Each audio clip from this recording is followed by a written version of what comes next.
Happy Monday. Welcome to the Scoop World Order. Big buzz around the Woody Hayes. Team workouts are going. The coaches are on vacation. I think we forgot where Chip Kelly's going to be this time during the year. It's going to be very interesting to see how he does with Ryan down on the sideline. We're going to break that down. O-line recruiting, always fun. NCAA football is out today. College football 25. Love your thoughts on that in the chat. I hope you guys enjoyed it. I've enjoyed it. It's a very interesting game. So we're going to break all that down as always. We appreciate you guys being a part of our show. If you enjoy this content, please leave us a like, click subscribe, also click that little alert bell. Again, we appreciate you guys being on here each and every night. The chat is always lit, so thank you guys for always being a big part of it. If you guys have questions, fire the super chats up. Again, I appreciate you guys so very much for being on here. Shout out to all the people that are on here each and every night, all of our regulars. Thank you for all that you guys do. Again, we just appreciate you guys always being here. This will be a huge show because you guys make it one, so make sure you shout out where you guys are watching from, shout out who you guys are watching with, and also give us a follow on Apple Podcasts and Spotify. Again, we are growing all of our mediums. If you guys are members of BuckeyeScoop.com, we are having a very nice facelift for our front page tomorrow, so that'll be up and it'll look very snazzy. We're very excited about that, so be down for a little bit, but then it'll be right back up. The message board should be cranking as always, and really excited about it as we jet into the season, about 3 weeks away from camp starting. Nevada, again, this is it's the final countdown, the last 3 weeks or so before training camp commences. We've been told and thought for a while that Chip Kelly would be down on the field calling plays. That's where he's been as a head coach. I'm not sure where he was when he was an offensive coordinator under Bellotti. Obviously, he's been a head coach basically his entire career since 2007, and he's always been down on the field. He's always been able to call the plays from the field. I don't think it's a huge issue. I do worry about the lack of talent and brain power up in the booth because, in general, just for people that aren't as familiar with like the kind of the coordination between the coaching staffs, I prefer the offensive coordinator be upstairs in the booth. I think it's a much better environment. Tom Herman was up there. Jim Bowman was up there. When Ed Warner went up there for the 2015 Michigan game, our offense went from looking like crud to looking fantastic. When we did that the first game at Michigan that year, when we beat them like 50-something to 10 or whatever, Harbaugh's first year. But, you know, Chip's been down on the field. And again, with helmet communications, I think it's a whole new ball of wax this year. But I'd love your thoughts on that because I think it's going to be really interesting, Nevada, because by my guesstimation, obviously Ryan's the head coach. He's got to be down on the field. Carlos Loughlin, the running backs coach, has to be down on the field to control the running back rotation. Justin Fry, the O-line coach, is always down on the field because he has to work with the O-line in between series.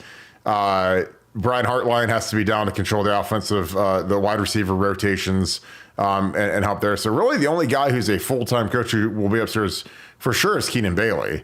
And I think that that's interesting, you know, because normally you'd have at least two of your full-time guys upstairs, but not this year. But what are your thoughts on that, Nevada, as we go forward?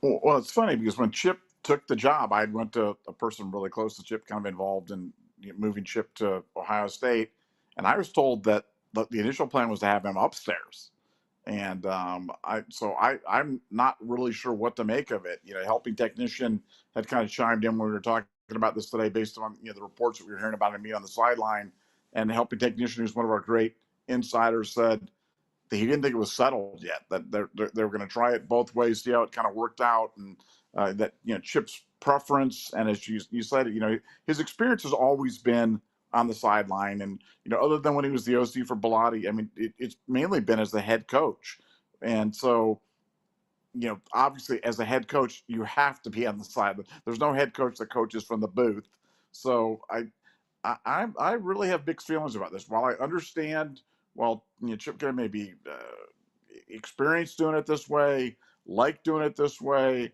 I think the advantages of being up and seeing, especially in this age of helmet communications, where you could, identify what the defense is doing.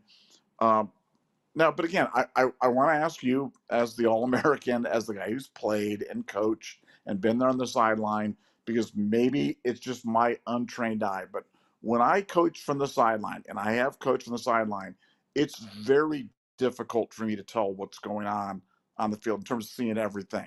And maybe it's just because, hey, Nevada, you're just not as trained as people that do it, that are experienced, can really tell. Because when I get the bird's eye view, or when I get the game film view, I look at it and I'm like, wow, I didn't even know that was going on. I didn't even see that.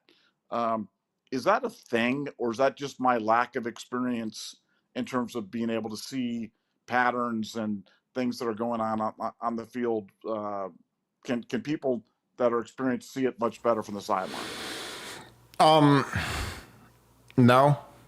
I think that no matter how experienced you are, you always see it better from the booth. Because again, you have to remember, when you're upstairs in the booth, not only do you have a higher angle where you can see where things develop, especially on the further side of the field. Because like, imagine everybody who's on this podcast listening, like close your eyes and imagine, like, if you guys have been to Ohio State and like you're on the Ohio State sideline, like whatever's right in front of you, you can get a pretty decent look at. Like if it's the right tackle, if you're driving towards the open end of the stadium, you'll get a good look at the right tackle, the right guard, the receiver that's right in front of you. It's really hard to see the far end of the field. So it's hard to see the left tackle, the left guard, the receivers on the far side. Now, again, if a receiver is the primary guy, and Brian Hartline knows that Emeka is split out far to the left and he's on the front of the field, he might move back to get a better viewpoint of the primary receiver or whatever.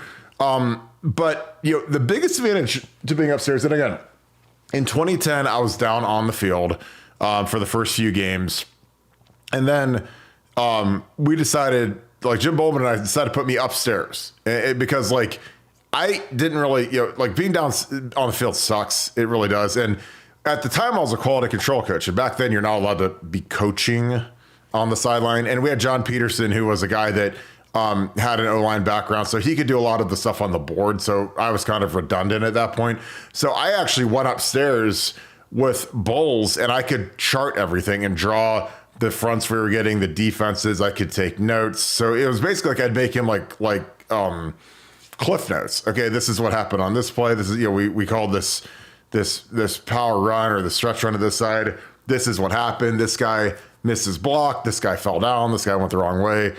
They ran this blitz, like whatever. So I could get pretty comprehensive notes up there, because you got to understand, when you're upstairs in the booth, the big edge is like, not only do you get to watch the play live and you can see the far side of the field, but you can watch the replay board, which is, obviously it's going to show some, I will say we have the worst replay board people in America. And again, I wish they'd let me run the replay board so I could actually show like decent angles and I could help us out, because we never help our coaching staff. Like when there's like some tight call or there's something that Ryan Day's wondering if he should challenge, we never show any sort of pertinent, detailed replay on the big screen. We always show some ancillary thing or some Kroger commercial or some stupid like Roosters Buckeye Cruise thing, as opposed to like something that can actually help the staff. And I'm just like, guys, like we could be so much better at helping our staff. And then 3, you get to see the replay on ESPN or Big Ten Network or Fox or whoever's carrying the game. You got the TV feed going, and the TV feed's obviously 7 to 9 seconds behind the live action. So you're sitting there watching it. And so you'll see, live action, you'll see the Jumbotron, you'll see ESPN like 7 to 9 seconds later. And then ESPN a lot of times will show a replay. So you could, in theory, see a play 4 times. And again, why does that matter? Well, because you can check basically, if you're the offensive line GA, you can literally check every player.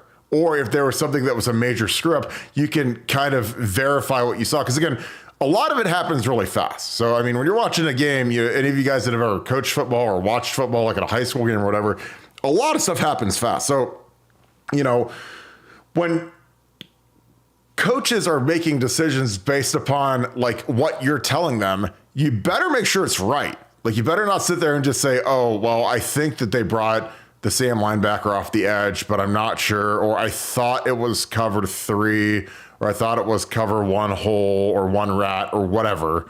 You better make sure. And again, when you've got 4 shots to look at a play, you can really hammer down and say, yeah, this is exactly what happened. Or And again, that's the biggest benefit to being up in the booth. And again, the play caller might not have that ability, because if he's sitting in there, he's always got to script out the next play and then maybe the next play, and he's got to get the call in. But he can sit and look at my notes as he needs them. Now, I'm not going to shove him in his face if he's in the zone and he's got his little tick sheet and he's writing his stuff down. But if it's something where it's in between series, I can say, hey, this is exactly what we got, and this play was good, this one wasn't, whatever. So I don't know. Like, I mean, I think it's, if you've got people that know what they're doing, and again, you're not, like, when you're a GA, trust me, you're not trying to get in the way. You're trying to help, and you're trying to make their lives easier by giving them, like, the pertinent data of, this is what we're getting. Okay, if we get this formation here, this is the coverage we got. This is where they're moving this guy. If they have some superstar defensive end or tackle, and hey, if you put the tight end on this side, he lines up over here. If you put him over here, I mean, like when Michigan State had Jarrell Worthy, we tried to figure out where he would be at, because he was an All-American, and D'Antonio would literally move him with our formations. So he didn't let us get the looks that he knew we wanted to get. Him and Jim Bowman knew each other very, very well. So Dino was not going to give us what we wanted with Worthy, to the point where he would pick him up and move him around when we were trading the tight end to try to get better looks, and Dino was not having it. So, but that's just all the little stuff you get from having people upstairs. So who could go upstairs? I mean, there's a bunch of quality control coaches. I mean, I guarantee that Tim Drevna is going to be upstairs, because Mike Cellini may be upstairs. You got to have some eyeballs for the OC. And again, maybe Keenan Bailey's that guy, but last year Corey Dennis was up. Obviously he's gone, and Chip's taking his spot. So you have another guy down on the field, and it's a crowded down on the field situation when you've got the OC, the O-line coach, the receivers coach, and the running backs coach down. Because I don't think you can put Carlos Loughlin up there, just because he's a running backs guy, which is, I'm not trying to be negative, but he has to rotate the running backs in between every series in the series. Like, he has to be down there and say, hey, Quinchon, you take this one, Trey, get ready. You got the next two after this, and whatever. And Hartline's going to be down there to rotate the receivers, because, again, you've got 3, 4, 5 wide receivers rolling around. So, I don't know. It'll be interesting.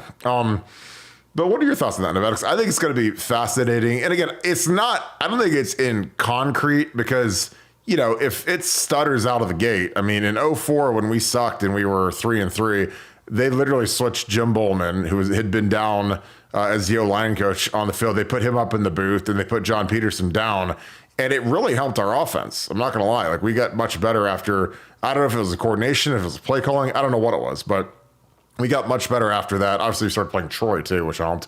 But when they did that with Ed Warner, which was something I thought from the beginning they should have done, but when you make your offensive line coach the offensive coordinator, it kind of paralyzes them, because you need the O-line coach is always down on the field, because he has to articulate. He gets a little grease board, and he's drawing all the stuff up, and he has to articulate all that stuff. So I don't know. It's going to be an interesting thing to see how it all shakes out. But what are your thoughts, Nevada? Well, my first thought when I hear you talking about how you kind of stayed out of the coordinator's way is that you're no Connor Stallions, man. You know what I'm saying? I mean, I'm really not. He had unfettered access to those guys, and you're out there writing little notes and trying to be respectful. That guy's right in their grill, yelling at them, telling them what to do and stuff. So, yeah, I mean, you're no Connor Stallions. So you may be an All-American, you may be 4-0 against Michigan and stuff, but dude, you did not have the access to that Connor Stallions. He had the respect, man. He clearly had the respect. But that was my first thing. Second thing is, I don't know. This just feels like a mistake to me. This just feels like I just don't know, from what I know about football, from my own firsthand experience with football, and then just common sense, it doesn't seem intuitive to me what benefit that you would get. I know the coaches would talk about, feel of the game, or I mean, I don't know what give me the argument, Kirk, for why you'd be on the sideline, even if you don't believe it. Give me your best argument for being as an offensive coordinator, why you'd want to be on the sideline being an offensive coordinator.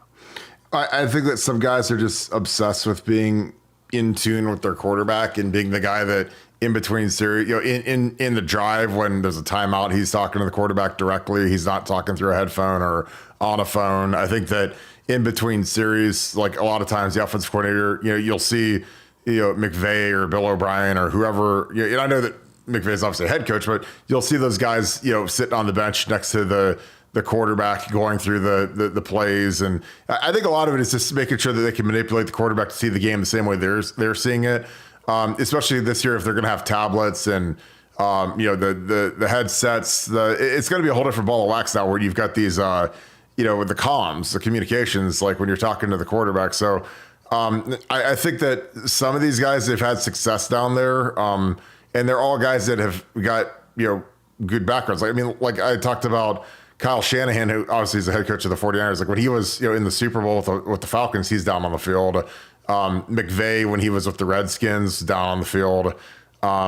It's kind of like a new found way to do things. I don't know if it's a speed thing. I don't know if it's like, hey, I can get the play in faster if I'm not relaying it down to the signalers. I like my guy up in the booth because, again, I've sat next to Tom Herman when he was masterful at calling plays, frankly. And, he was up there. And, it's like you're taking the ACT. Like, it's like if you take a test where you're allowed to have notes, like sometimes like you take like some open book test or you can make a little crib sheet of notes or whatever. Like I had a class where, you're allowed 1 page of notes. So you could set your stuff up and get everything right. And you're in a quiet room and you can make little notes while you're doing stuff. Okay, this is why this didn't work. And I haven't called this yet. And we got to get JJ Smith a touch and we got to whatever. Like when you're on the sideline, man, it is like you got your little sheet and you're walking back and forth and it's like you're in the middle of a tornado. But again, I think some guys, they like that. I think it really comes down to the quarterback relationship, which again, it makes it more redundant, like with Ryan, because, Ryan Day knows everything Chip Kelly's going to say to a quarterback for the most part.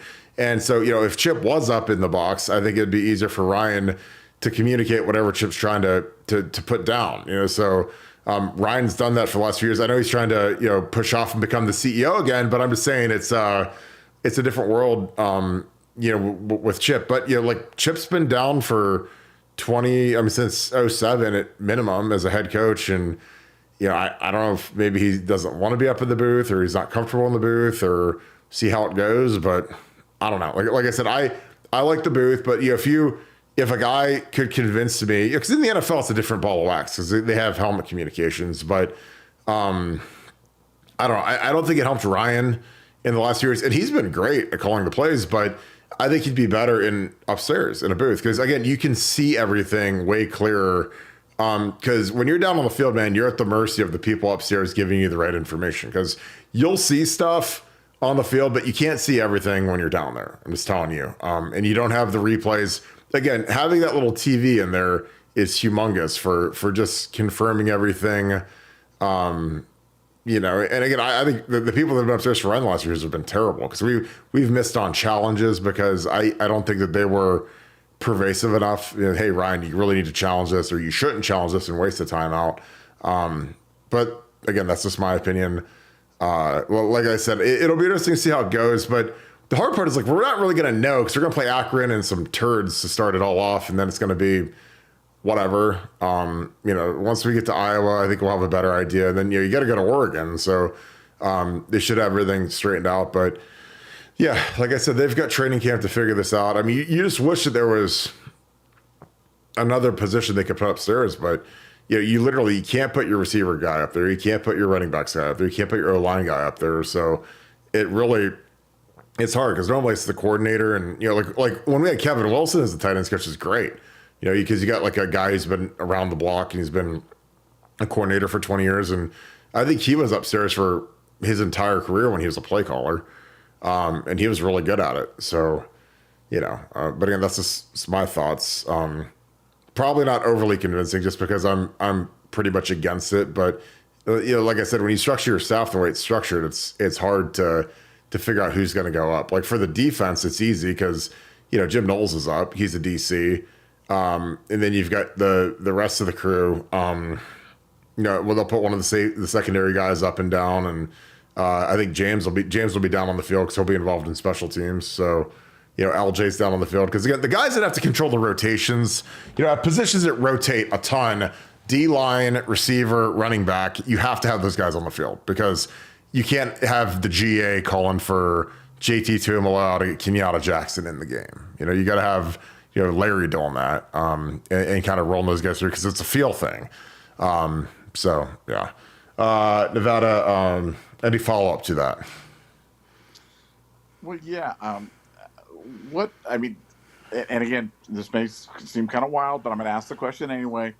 What percentage do you say? How much of this ego, wanting to be on the sideline, wanting to be seen by the cameras, being seen on the? Do you think that plays any part of it? And I'm not saying with Chip Kelly in particular, but with any guys who like to be on the sideline, getting that camera time.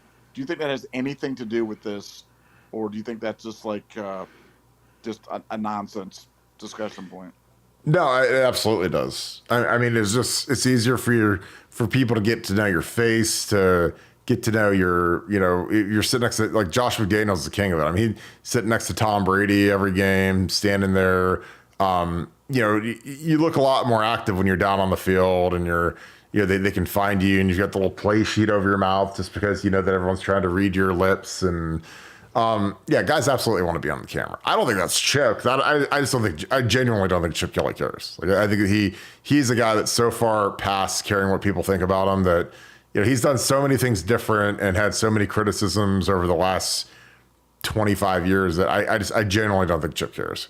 But for some guys, absolutely. They live to be on TV. And that's just part of coaching. It's part of the ego and, for some of those guys, because not every guy on that sideline is making, millions of dollars. Some of those guys are just, I honestly think there's a lot of guys that are in the Woody Hayes that are just happy to wear the polo and be on the sideline. And it's like, I don't know what some of those guys do, but I guess they do something. But no, there's guys that absolutely want to be, famous and on TV and they want to post the screenshot of them on ESPN and whatever. But again, that's just part of the profession. I mean, there's guys that do it for the wrong reasons, like fame and notoriety.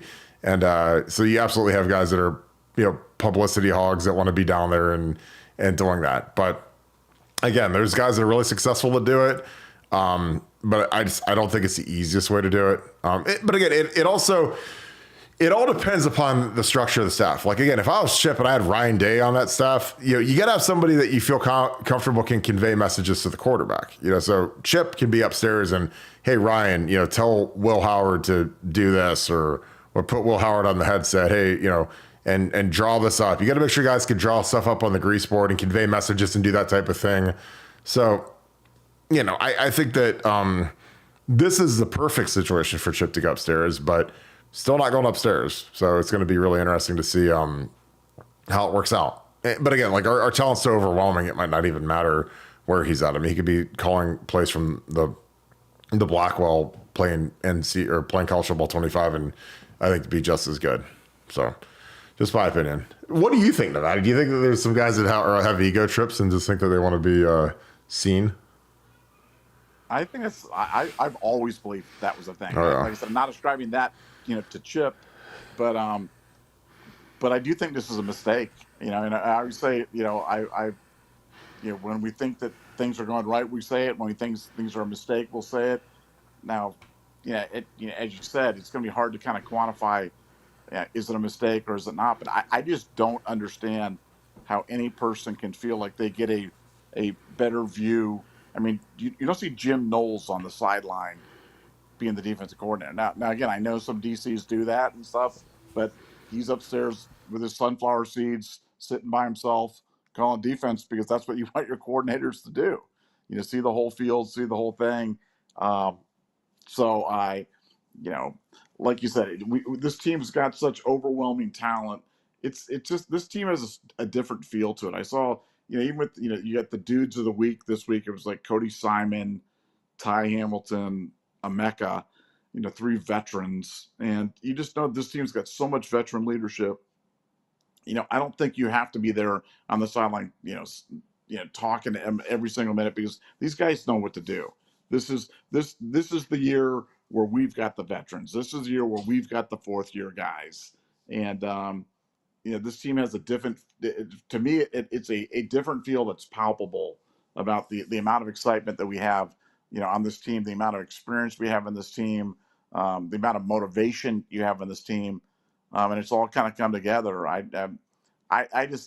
don't think, is it a mortal blow having Chip on the sideline? If indeed that's where he starts, because I'm not convinced that that's where it's going to be, but I think if he does stay on the sideline, I think for all the reasons you talked about, I think it's going to be odd because you don't have a Kevin Wilson up in the booth.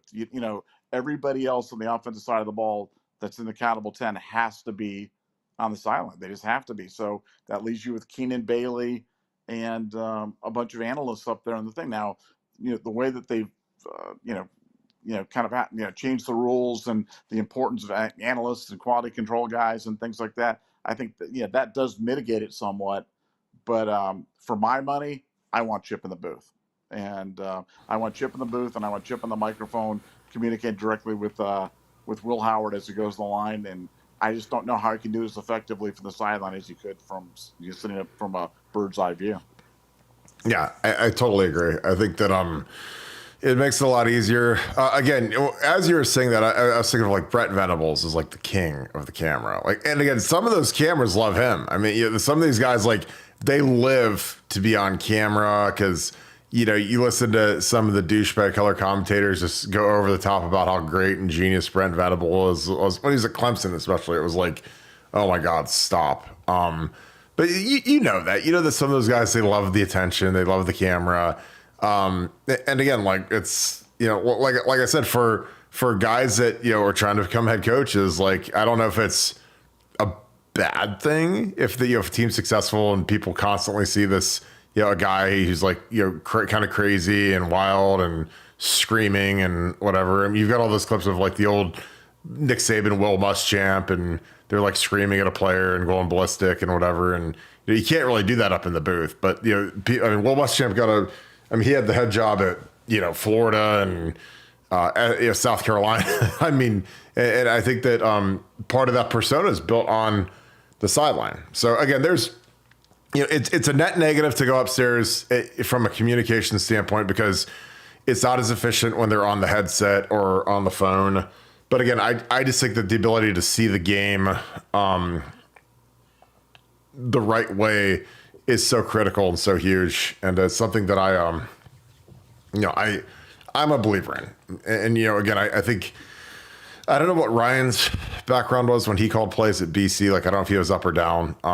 But like I said, it really depends on who's your guy that can talk to the quarterback. If you've got a guy that you trust down there who can communicate with the quarterback, then I think you're straight. Now, if you don't, then it makes it tough. Like when Truss was there, he had, if he had, Siciliano or he had Joe Daniels up in the booth, like Truss could talk to the quarterback, and say what Joe Daniels is trying to convey. Urban was a different cat because Urban never was a coordinator. He went straight from receiver coach to head coach. So he wasn't as, I guess, in the mix of doing the play calling. I mean, Urban, the craziest thing about Urban Meyer is amazing as he was, is he never called plays ever. So he became one of the greatest head coaches that's ever lived. I think one of the top 5 ever. And he literally never called plays in his entire career, which again, that's nutty when you think about it, because pretty much every coach that you can imagine has had a talent with calling, from Nick Saban to Belichick to Parcells to whoever. They've had some sort of a talent with calling a defense or calling an offense. When you go to the NFL, you look at McVay and Andy Reid and those guys, they're all offensive gurus. So I think it'll be fascinating. Nevada, what would you like to touch on next? Do you want to talk O-line recruiting? Do you want to talk team buzz? Do you want to talk... there's a lot of interesting topics going on Buckeye Scoop right now. We can talk Malik Autry. Is Malik Autry like really sincere about wanting to be a Buckeye?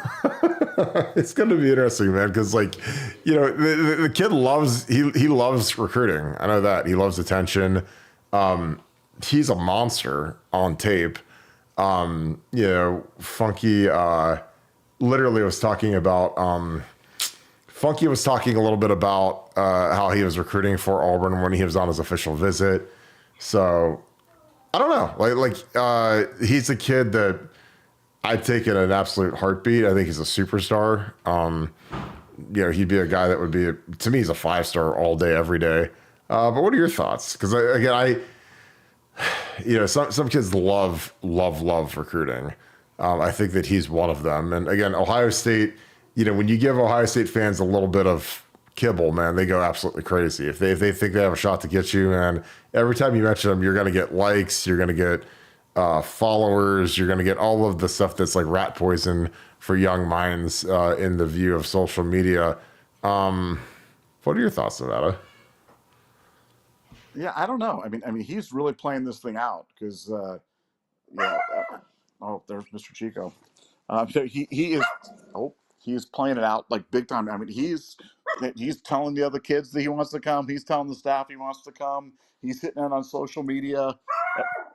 Chico, stop barking. Every single day, he's talking about, wanted to come to Ohio State. What's he going to do at Ohio State? How he's going to be at Ohio State?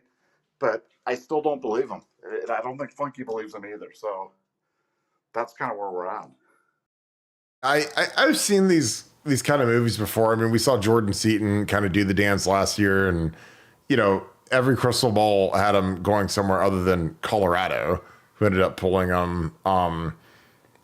Travis Hunter shocked the world.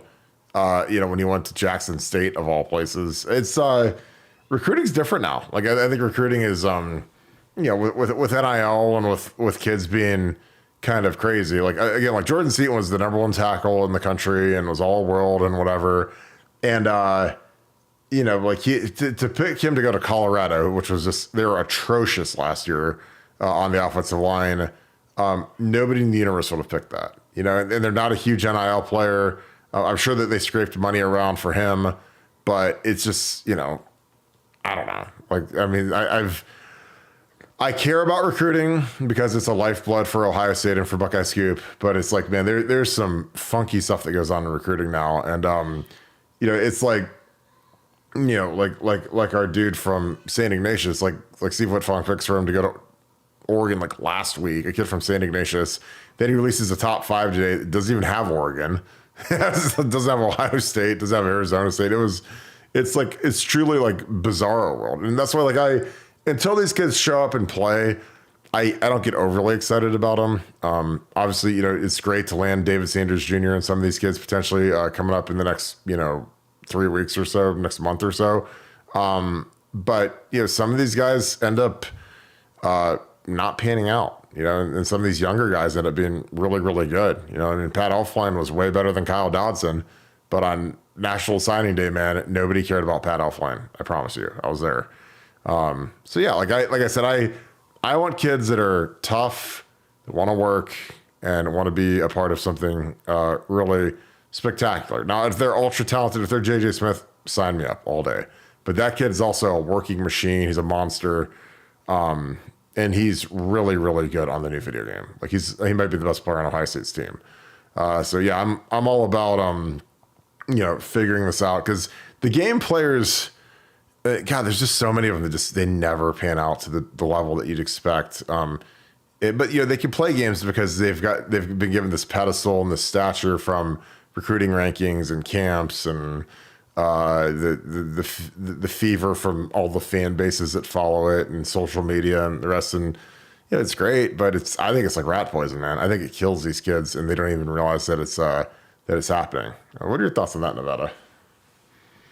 Yeah, I mean, we're talking about Will Conroy. Will is a kid that he's been quoted as saying he grew up dreaming about playing for Ohio State and beating that team up north. And then he gets crystal balled to Oregon, as you said. See, with the Wilt Fong, the Fong bomb doesn't mean what it once did. Whew. And then a week later, he comes out with a top 5 that included Arizona State. I don't know. The whole thing just kind of screams like, look at me. And I don't know.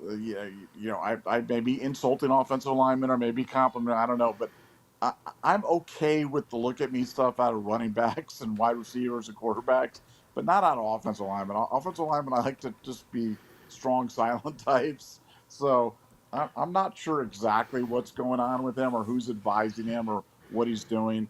But I don't think it's a great look. If I was advising him, I'd be like, guy, it's not a great look. And I'm just I don't know. I'm sure he doesn't care about my opinion, but I've been doing this a really really long time, and I've got a pretty good handle on this stuff. And I think he probably needs a new publicist or something because I think the way he's doing it right now is just kind of silly. Yeah, like I said, it'll be interesting to see how it shakes out. Again, like next year, we've got the best crop that I've seen in a long time in Ohio. Like in a long time. I'm talking about like since we got like the year that we got Lindsley and Mewhort. Like those guys were all in Ohio at the same year. Like we've got Greer and we've got Riley, the kid from Avon. You've got some big time guys next year, so it'd be interesting because Greer would be the best center in Ohio next year, I'd imagine. But again, we can always find guys. And again, with the portal, I've never cared less about recruiting high schoolers because two of our starting linemen on this year's team are from the portal. You know, our starting tailback or one of our two number one tailbacks is from the portal. Our potential number two tight end is from the portal. So our quarterback's from the portal. So again, to me, it's going to be combining the two because I think it's going to be absolutely fantastic to see how this thing plays out. Nevada, as we get into camp, because camp's going to be coming in about 3 weeks, what are some things that you want to hear about in camp? What are your storylines? Who are the guys you want to see step up? Because to me, I think trying to figure out tight end situation, which again, nobody really cares about tight ends, but that'll be interesting. The right guard situation, who's the third defensive tackle? There's a lot of opportunity. Like Ohio State's depth chart is the land of opportunity. Not necessarily for starters. I think that right guard is probably the only true open spot right now, maybe on the entire team. But will linebacker Sonny and CJ will be crazy. What are some things you're looking forward to? I think that the scrimmages between Chip Kelly and Jim Knowles, where they're both calling plays, I think will be absolutely amazing to hear about. But what are the things that you want to study? Well, yeah, I like thinking about who my dark horse breakout guys are going to be, and two of the three dudes actually all three of the dudes this week are on my breakout list. Even though I know Omeka, calling him a breakout star is a little bit of a reach, but he didn't have a great year last year. You know what I'm saying, with the injuries and with everything else kind of going on, definitely overshadowed by Marvin Harrison. I've talked about it before, but I think Omeka is going to have a monstrous year. I think Cody Simon. I felt Cody Simon 2 years ago could have been the next great linebacker at Ohio State, and obviously he's had some devastating injuries. Has really kind of been slowed and just been kind of slow and steady, working his way back up to full strength. I think he's going to have just an amazing year. I like seeing that. And then Ty Hamilton, he's been a guy that I've been talking about for a while. We talked about who's going to be that fourth piece on the interior line.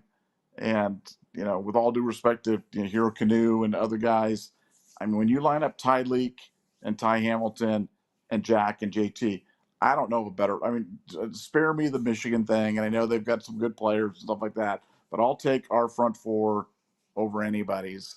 And I'm looking forward just to see those dark horse guys kind of bring it up a notch. And obviously the Chip Kelly offense thing, you know I I'm not quite sure if people understand how profound a difference it's going to be. I mean, this is going to be kind of like when Walt Harris, for you old heads, remember when Walt Harris came to Ohio State for the 1 year as the offensive coordinator, and the offense looked completely different. We were running swing passes and screens and passes to the tight end, and it was like, wow, man, where did this come from? I think Chip Kelly will have a similar but even more dramatic impact on the offense. And that in itself, I mean, you're talking about, I feel like Ohio State football is kind of at an inflection point right now where we've become too pass happy, too quarterback centric, too wide receiver centric. And I think Chip Kelly's going to bring the running backs back firmly into the bullseye. And I think, that is going to be absolutely, you as an offensive lineman can appreciate, but me as a fan and somebody who loves defensive football, loves ball control, and loves this. I mean, I don't think we've ever seen two running backs like Quinshon and Trey on the field at the same time at Ohio State, and maybe anywhere in college football. and we get to see it all this year in an expanded playoff as well. So much to be excited about. Yeah, I mean, the closest we've ever seen to this is like when we had Lendell and Reggie were kind of like these two, just in terms of like their talent. I mean, because Lendell was good, even though he got fat in the NFL. But Reggie was the second overall pick in the draft. In Ohio State's history, I don't know if we'll ever see a better tandem than these two. I mean, 'cause you can't find two guys that are like this that both want to play in the same backfield, share touches. But, maybe as these guys, I think one hidden gem benefit to NIL into like this new era of marketing, and because these guys all have marketing guys who are also agents. So these guys are all signed by Drew Rosenhaus and CAA and Athletes First and all the big name, big house agencies across the globe. And I think that something that's been a profound change is how these guys are all becoming more educated on longevity, especially at a position like running back, where, these guys, maybe they, hey, I want to be that guy. I need my touches. I need my carries, like whatever. It's like, if you can get to the NFL and have as much like tread left on your tires as possible, I think that's better. Like if you have a 400 carry season, like that, you're going to get graded down. Even if you win the Doak Walker and you have, 2,000 yards, like that's not necessarily a good thing to NFL scouts and coaches and whatever. I mean, you look at, if you guys haven't watched the Hard Knocks on the New York Giants, it's one of the best Hard Knocks I've ever seen because it's all about the front office. They follow around the GM and the scouts and the coach and free agency and trades.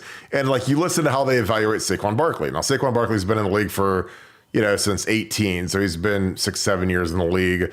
But they talked about the number of carries, the amount of wear and tear, the number of injuries, and and obviously they got a lot out of him before they just let him walk and he went to the Eagles. But for Trey and Quinshon, like the fact that they have agents that can educate these guys, hey, it might not be a bad idea if you get Quinshon in here, because if Quinshon comes in, it lightens your workload so that when you get to the league, for one, the teams will look at you like you're the ultimate team player because.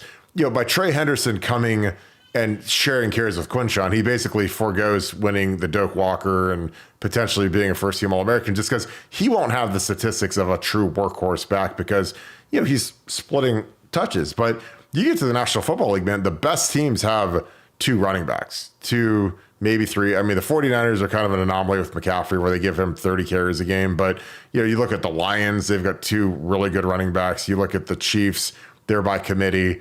I think that it's something that's changing in football, and it's really going to have to change in college football because the season is just too long now. Like you can't just have Beanie Wells take 400 carries like we did in 17 or 2007 and ride him until the wheels fall off. Like you got to have a second back that doesn't have a huge drop off. And we, in 07, we didn't really have that guy. We had Mo Wells and Brandon Sane and, but those guys, you take Beanie out, man, the defense is like, thank God that guy's off the field. But now if you take Trey out and you put Quinshon in, there ain't no drop off, and we've never had, at least in my lifetime, I can't remember a situation where when the first guy came out, there wasn't a sizable drop off. Because even in 06, when we had Pitt and Beanie, Pitt was better than Beanie by a decent margin in 06. Now in 07, Beanie made a huge jump and obviously became like an All-American level tailback. But I think that these agents being able to talk to these kids and say, look, like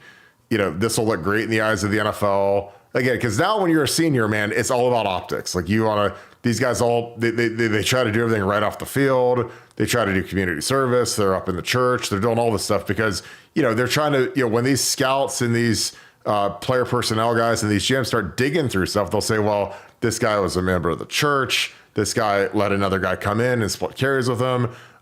He recruited the guy. So, like, again, if I'm a GM and I say, well, Trey Henderson will fit in great in our locker room, in our organization, and he's not going to be a guy that's going to complain about touches. He's not going to be a guy that's going to say, oh, why'd you draft a running back in the third round when I'm supposed to be the guy and whatever, and I'm trying to get mine. Like, again, I think that, and even Quinshon, coming, I think it makes him look good because I think that when you have two guys that agree to a timeshare, essentially, and give up. Like I said, those guys are giving up individual awards by not being the workhorse focal point of the offense individually. Now, can they both have huge success? Yes. Can they both go over 1,000 yards? Yes. But is one of them going to get 1,800 yards or whatever it's going to take to win the Doak Walker? No. Not unless something devastating happens, which I pray it doesn't happen because I'm dying to see these two guys in action. But what are your thoughts on that, Nevada? I think it's going to be awesome to see these two. Again, if you guys played College Football 25, the video game, wow, they are both amazingly good on that game. What are your thoughts, Nevada? Well, I mean, look, I've been saying for a long time that Trey Henderson is different, and he's a different. I'm talking about just as not only just as a player, but as a person. And when people were just bagging on him, I was kind of one of I won't say the only defender, but one of the sole defenders. There wasn't a lot of us laying around there, just like, oh, Trey doesn't run hard. Oh, Trey doesn't have vision. Oh, Trey didn't. It's just like it was such stupid takes that it was just like, man, it was so lazy, not going back and looking at what was going on with this kid at all, and the injuries that he was playing through, the situations he was being put in. But his act to bring in Quinshon and serve as the lead recruiter to bring Quinshon in to Ohio State is one of the most selfless things that I've seen in my time covering Ohio State football. It just doesn't happen, and it may never happen again, and it wouldn't have happened unless you had a really, really special kid like Trey Henderson doing it. So I'm proud of my position that I was supporting this kid because he's worth it. I mean, he is spectacular a player. He is the field. He's a better person and a better representative of the university. And I think he represents everything that's good about college football. And I think whatever NFL team gets him is going to be getting a gem. That's for sure. Well, when you take your victory lap, do you set on your Apple Watch, like for the workout, do you set outdoor run, indoor run, or like what do you have like when you're taking your victory lap on Trey? Because last year was fun. There were some really dumb people last year, and I'm talking really dumb people. They wanted Mayan, they wanted Chip Trainum. I mean, it was crazy. Like Trey has no vision, he can't see. Charmin soft. I mean, I heard everything about Trey, and I was like, look, dude, Trey Henderson is the closest thing we've had to Saquon Barkley in this program. Now, did he get dinged up? Yeah. But, is he a guy that came back for another year, another crack at it? Is he a monster? Yeah. Should he started the first game as a true freshman? Yeah. But like, what's it like? I mean, 'cause I'm telling you, the amount of stupidity, I mean, we've had some record-breaking stupidity that we've dealt with in the last 3 years. Between O-line recruiting, and we smashed all of it basically. But what were your thoughts of that? Because again, last year was a dark time in the Trey Henderson universe, fanverse. Like I wish that there was a way you could have bought stock in Trey Henderson last year because it would have been awesome to buy, like off the bargain bin. But what are your thoughts on that? Because it was crazy last year. Yeah, I just don't understand it because again, look, everybody's entitled to opinion. But there's certain things that are just wrong. Like when I hear people, oh, Chip Kelly's a fraud. Like when he got hired, somebody called him a fraud, and I'm like, that's just Chip Kelly a fraud? Like, yeah, that's just that's such a indefensible take. Yeah, I put that up there with the Trey Henderson stuff. And look, I've heard it all this offseason about Will Howard. I heard about Jim Knowles. Remember Jim Knowles, the $2 million man, and he can't call a gimmicky defense. And also, I'm just like, guys, what are you talking about? We're number 2 in the defense in the entire country right now. Our gimmicky defense is a nickel defense, a 4-2-5. That's not gimmicky. That's not crazy. That's the defense that everybody runs. So, but we're hearing it again with Will Howard. Will Howard can't pass. Will Howard. Somebody from Kansas State said he was being benched and replaced, even though he played every minute of the last 6 games in a row. And the other guy who was fully healthy didn't play a minute. But somehow Will Howard was being benched and they wanted him gone and they cheered when he left and blah, blah, blah, blah, blah. And what'll happen? Will Howard will be a stud this year. Everybody will be on his jock. And, then we'll move on to the next one. It just depends on what it is. But, Trey was the whipping boy last year, but I guarantee it's going to be Will Howard this year. Will Howard throws one interception, Oh, God. fumbles one time, or whatever it is. It's going to be the end of days. And I told you he'd throw an interception.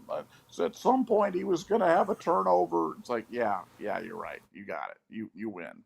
But no, the Trey Henderson thing, that was delicious, because what a great kid. And when they first started talking about Quinshon Judkins coming to Ohio State, you guys know I'm a gambler. I would have given you 25-1 that there's no way that Quinshon Judkins and Trey Henderson play in the same backfield at Ohio State. I just, I didn't think it was crazy if Trey was leaving, which I always thought he was leaving. And once he was staying, I just couldn't believe that Quinshon would be there. But, that happened. And like you said, let's just keep our fingers crossed. We'll keep talking out of existence. No injury, because I want to see this. I want to see these two guys sharing the backfield, and I don't want to be robbed of that. Like I've been robbed of seeing Terrell Pryor play senior year or some other great moments. I want to see those two guys operating together. Yeah, I think it's going to be special. I mean, Quinshon is a monster, and you put those two guys in the same backfield, it's going to be crazy. It's going to be nuts. Like I'm super excited to see what these guys can do together, especially in Chip's offense. I mean, again, it's hilarious when you guys, any of you guys that have played the new college football game that dropped today, they've got Chip Kelly's offense as our offense. And it's got like tackle over, it's got the T formation, it's got all these crazy wonky things that he likes to do. Because I've been watching his film at UCLA, and it's like he does so much crazy stuff. And I'm sitting there, I'm just like, how are you supposed to defend that? Like, or how are you supposed to, what are you supposed to teach your linebackers to do here? Or what? It's like, but he that's his jam. He likes putting those guys in these horrible situations where they've got all this stuff, all this different movement, all these different pullers and read and RPO. And you watch it, and then you've got guys like Quinshon and Trey that are, speed demons. I mean, it makes it terrifying, let alone JJ Smith. Like JJ Smith's going to be a major issue coming up. Yeah, this is going to be one of the most exciting training camps that we've had, because this is a team that obviously they've got to win the national championship this year. I think that Josh Simmons is a guy that I keep hearing great things about Josh Simmons this offseason, because he's so the biggest thing with Josh is he just has to gain weight. Like he's a guy that can't keep his weight on because he's so lean, but he is a monster of a dude. And I'm super excited about what he's going to do this year. I think he's going to take a huge jump. All right, Nevada, got a couple super chats. Let's dig through these. All right, start with Dave Mathis. Thank you for the 10. Appreciate you, my friend. How accurate would you say the depth chart is on NCAA football versus reality? It's terrible. It's a joke, honestly. They have Will at QB, which we expect, but not announced yet. Also, if JT was in the game, is he better than Jack? Nevada OH. So I might do a show on roster corrections, because the roster is terrible on that game. They've got Tigra as the starting right guard, and they made him an 82 overall.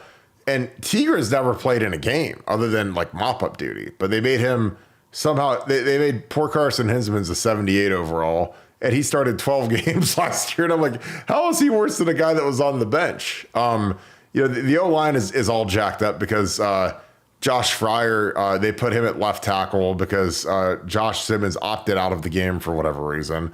So they put Zed Mikulski in as the right tackle. It's just wonky without Josh Simmons in there.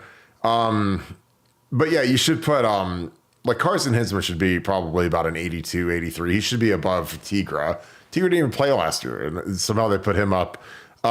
Trey and Quinshon are I think, perfect.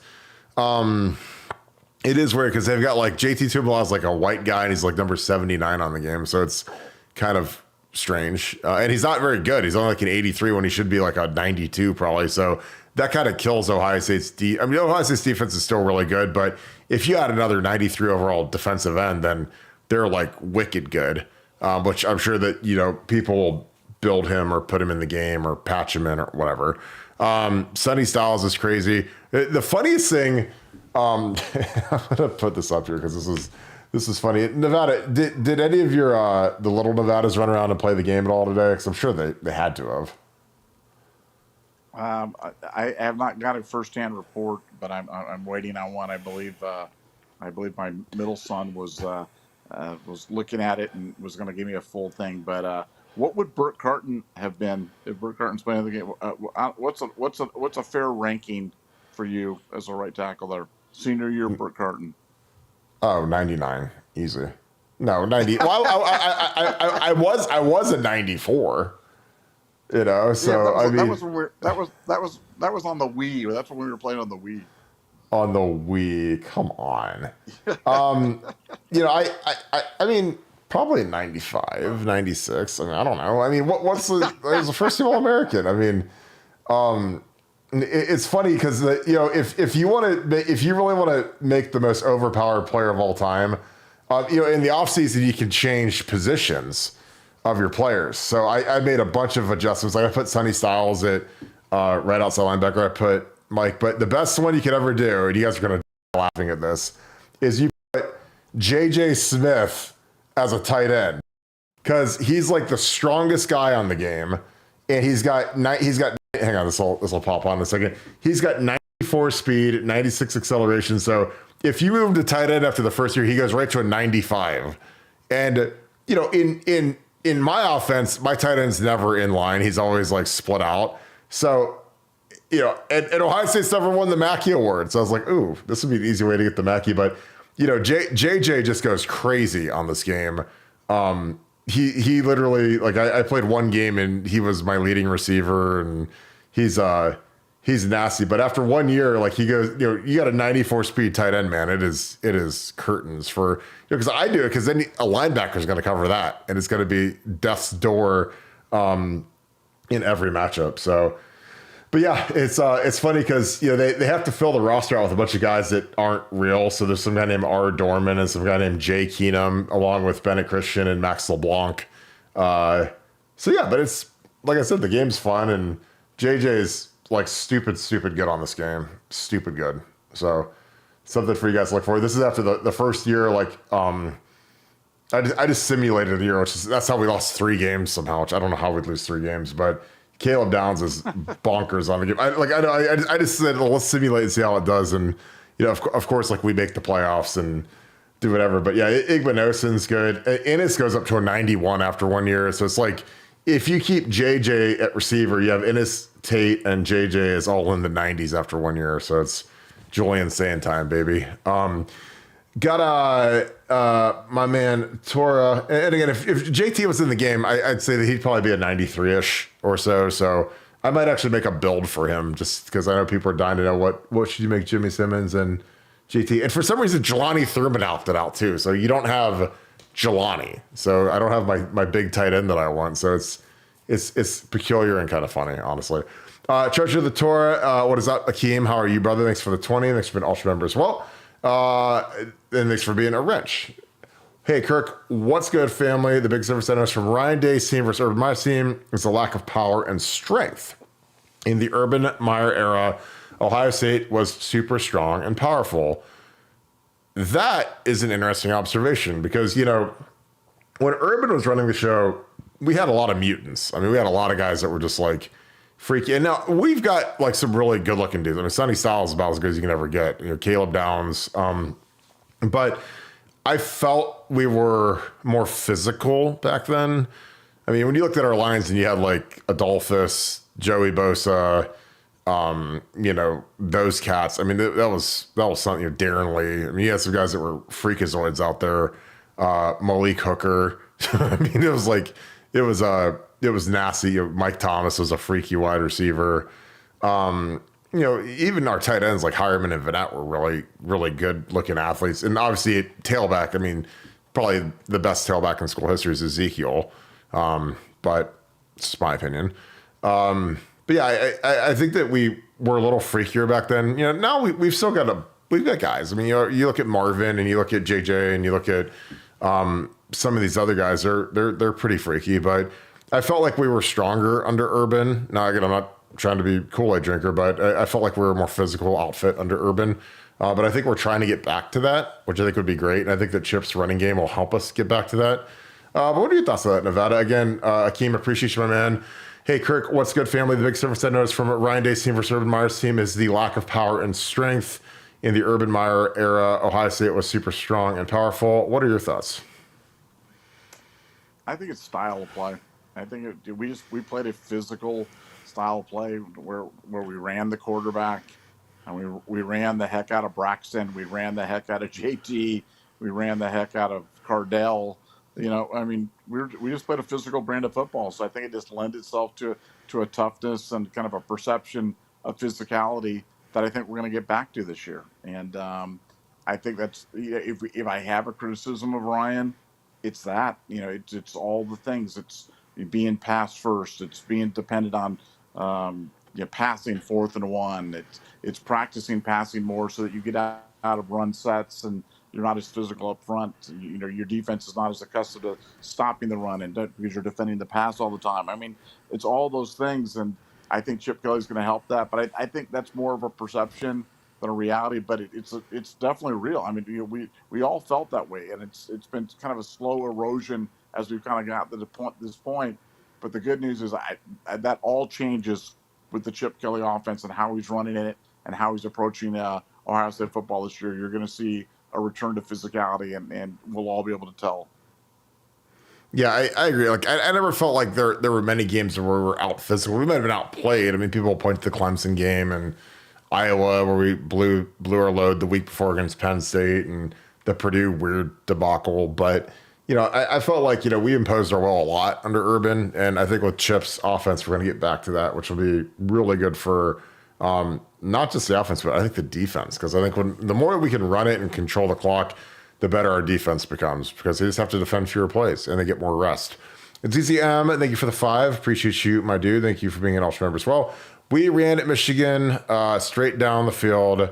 Why was that the only time? Can we have more of that this year? Nevada OH. Nevada, I think we go away from the run too early, too often when Ryan. Again, I think that some of these guys, they get into this chuck and duck mentality where they just want to throw the crap out of the ball because that's what quarterbacks want to do. You got to remember, Ryan Day was a quarterback, played for Chip Kelly. Like, quarterbacks don't like handing the ball off. And again, when you get these quarterback passing game gurus, as play callers, like, they don't want to run the ball. That's just their mentality. They want to throw it and pad the stats and throw to the end zone and do whatever. And I think that they lose that physical nature that comes with running the ball. Running the ball is body blows in a boxing match. Like, they might not knock a dude out in the 1st or 2nd round, but by that 10th round, man, those guys are hurting. So those things add up, and you get that cumulative trauma that comes with running the ball.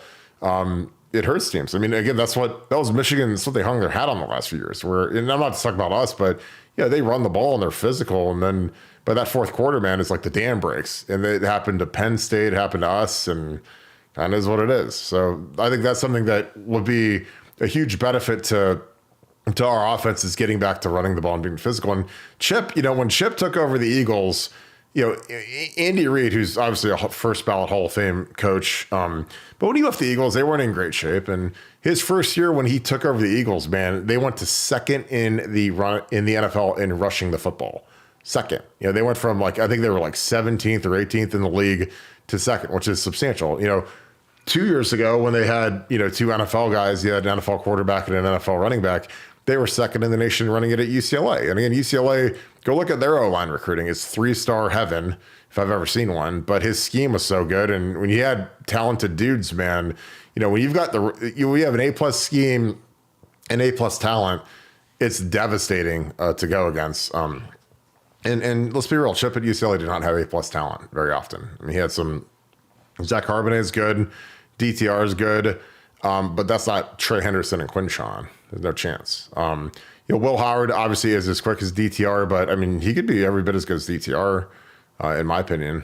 So again, I think that the physicality is going to return, just because this will be. Sometimes the physicality, it's not just like it's there's a mental toll too. When you're demoralized because the plays are coming so fast and they're coming from all angles, and it's hard to stop, and you're getting gashed. That's just as demoralizing as just physically getting whipped.